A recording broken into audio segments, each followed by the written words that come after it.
literally in the season of people thinking up new habits for the new year. Either you're trying to stop doing something or you're trying to start something. But I'm curious, how many of those goals are from last year? Or should I say, how many of them are from 2022 that you made for this year, 2023? Believe it or not, the self-sabotage could be playing a big part in you not accomplishing those goals. In this video, we're going to talk all about self-sabotage, what it is, why it happens, and how to break it so you can have a much more productive 2024. So make sure you keep watching.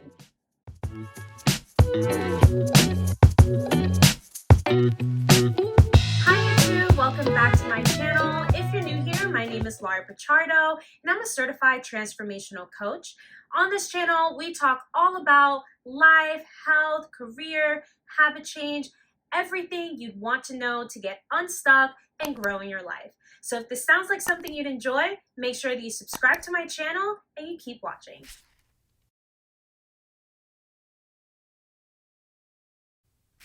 Tony Robbins explains self-sabotage as the act of preventing yourself from succeeding at whatever it is you're trying to accomplish, whether consciously or unconsciously. It can come in the form of negative self-talk, procrastination, or failing to follow up on your commitments to yourself, family, or colleagues. He continues to say that self-sabotage usually stems from our own fears and insecurities, causing or worsening self-doubt. Oh man, I feel like the past few videos that I've created have been somewhat of a look inside of my mind and what's going on with me in the current moment. So trust me when I say that everything I share with you on here is very real to my current experience. I've had this topic of self-sabotage scheduled to be released this week for a while, but it's interesting that at this very moment that I'm filming this video, I feel like I'm actually doing this to myself right now. I feel like everyone, no matter what stage you are in your life, will always have these moments of self-sabotage. And the way that it's showing up for me right now is in the way that I'm talking to myself. I have the tendency of being self-deprecating, and I work through it every single time that it happens. I reach a higher level, and then it ends up showing up again. I notice that I tend to do this when things are going really well for me. So like Tony Robbins mentions, I'm using this form of negative self-talk to prevent me from succeeding in my goals. And I know that it stems from insecurity that I may not be the smartest person in the room.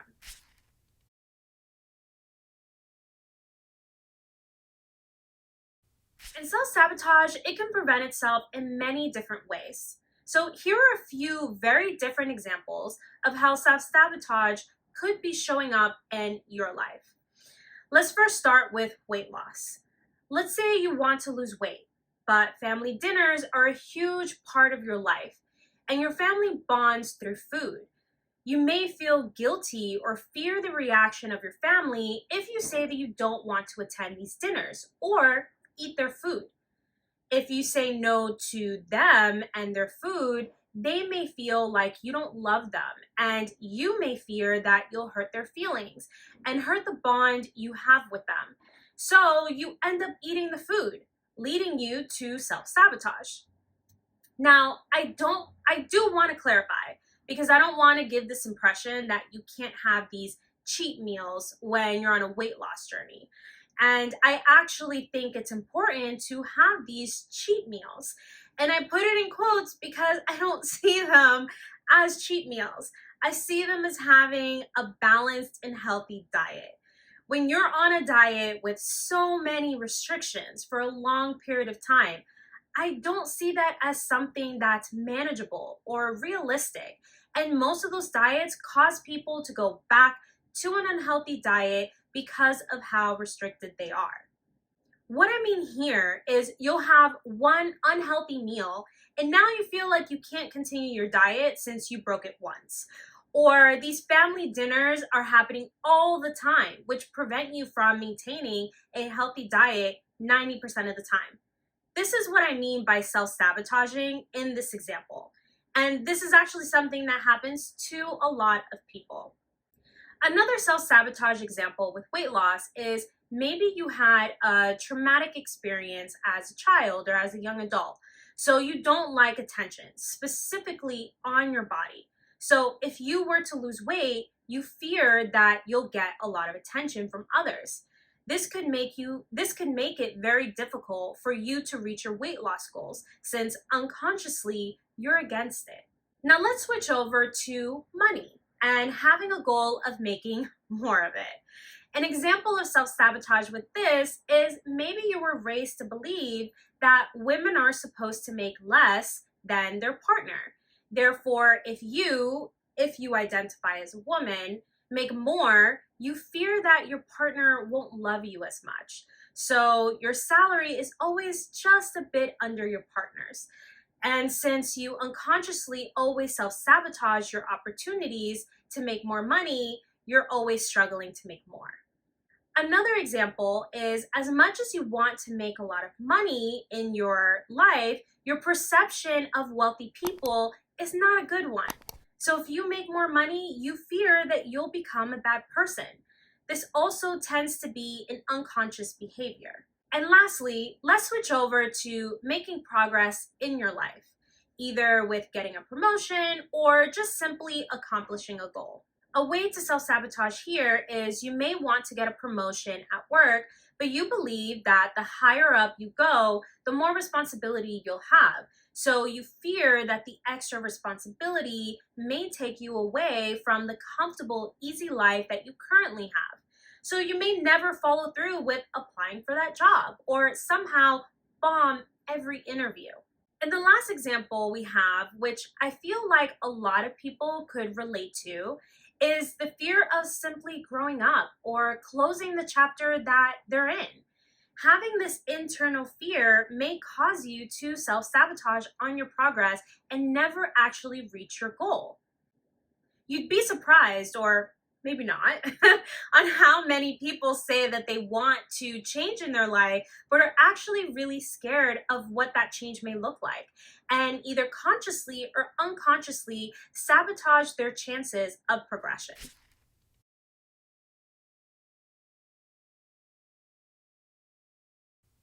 So if you really paid attention closely to the examples that I just went through, what is the common denominator between all of them? Fear. As Tony Robbins mentioned, self-sabotage normally stems from our fears and insecurities. And since this is something we fear, we sabotage it to protect ourselves. This typically happens unconsciously, though some can be conscious. But the question is, how did we create these fears? Well, we each have a belief system, and it was created to keep our programming, so your definition of what love, safety, and belonging is, intact. Therefore, anything that threatens your belief system is not safe. So obviously, that would create fear. So that means as you grow in life and you start to notice your self-sabotaging habits, you must reprogram yourself to create new beliefs, either for love, safety, or belonging.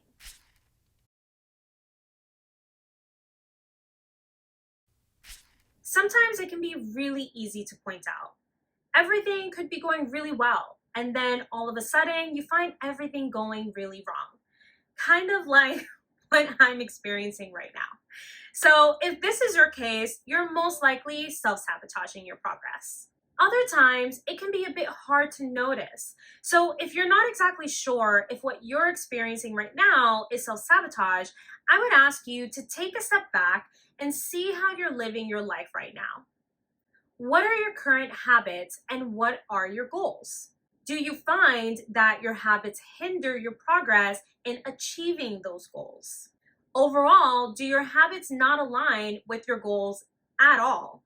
And if you answered yes to one or both of the last two questions, then you're most likely self-sabotaging. But just so we're covering all of our bases here are a few behaviors to keep an eye out for that can tell you if you're self-sabotaging your progress or not. Something always gets in the way of you accomplishing something. Things have to be perfect in order for you to move forward. You can't take care of yourself if others still need you. And always needing to treat yourself with food or alcohol after having a long day or completing a project as a reward.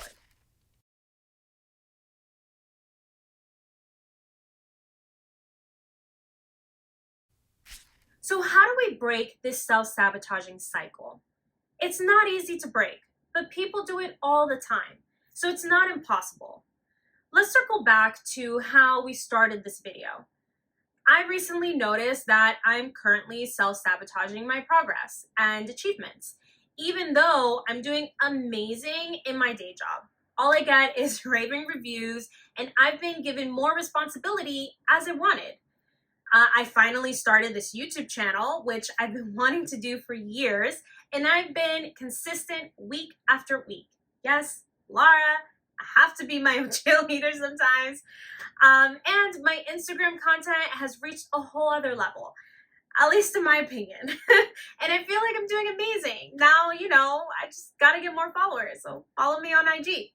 I've been working out consistently and eating healthy for the past 2 months, and I've lost, I think, like about 15 pounds so far, which is amazing. So I'm killing it. But somehow I started to get down on myself and feel like I'm failing at everything that I'm doing. And thankfully I was able to notice my own sabotaging habit. But a lot of times people don't realize it until someone else points it out to them. The reason behind my self-sabotaging habits are typically always the same. I'm doing really great, like right now, and unconsciously I feel undeserving of it all. But what helps me get back on track and stop the progression of sabotaging myself is listing all the amazing things I'm doing, just like I did right now. And remind myself that when I get to this point, it's typically because I've reached a new level. And that's why things feel different and challenging. And affirmations, oh my God, they're literally my livelihood. I literally have them all around me, and I switch them up. I pull out the ones that are most effective when I'm in this mindset. And this typically does the trick. The hardest part, though, is noticing when you're self-sabotaging. So once you're aware that you're doing this, it's time to take a step back and analyze your programming. What limiting beliefs do you have, and how can you reframe that so that you can reprogram your belief system? So in my case, my limiting belief was, or is, since I'm still working through it, is that I'm not capable. I believe that once I reach this new level of success, I won't be able to handle it. I fear that I'm not smart enough and people will finally find out how dumb I really am. And it's frustrating to even say this out loud because I know that it's not true. But it's a limiting belief that I have, and one that I'm really working hard on reprogramming. And again, if you watched my Breaking Bad Habits video, you would have seen that some habits are so ingrained in us that it can take a long time to reprogram ourselves. But what's most important is that you don't give up and you keep working at it. So going back to you and how to break your self-sabotaging cycle, take a step back. And if you don't know what I mean by this, I mean slow down, pause, take a breather, and take a moment to reflect without distractions. Analyze your programming. Ask yourself, what are you fearful of? What limiting beliefs do you have? And are these limiting beliefs true? Once you've identified these, find a method that will help keep you disciplined and stop your self-sabotaging habits. One that will remind you that your limiting beliefs are wrong. One that will remind you of what you're capable of and what you've accomplished so far. And this video here has some really great tips on how to anchor in your goal so you can stay disciplined. So check that out, and I'm sure you'll find a method that works great for you to overcome your self-sabotaging habits. And lastly, find accountability. I can't say it enough. With every new habit, lifestyle change, having accountability, or having an accountability partner, should I say, will help you get there faster. And most importantly, make sure you stick to your goal and not go back to your old habits. So either reach out to a friend, a family member to keep you on track, or a coach like myself. I'll include my information below, but you can DM me on Instagram, you can email me, you can schedule a free one-on-one session with me, especially so that you can get a sense of how it is to work with a coach. Okay guys, if you made it to the end of this video, thank you so much for watching. I really hope that this video helped you gain a better understanding of what self-sabotaging is, the different ways it could be showing up in your life, and how to overcome it so that you can make sure that you stick to your goals next year. So thank you again for watching. If you enjoyed it, make sure you give this video a thumbs up. And if you haven't already, make sure that you subscribe to my channel and join the family. Until next time, bye.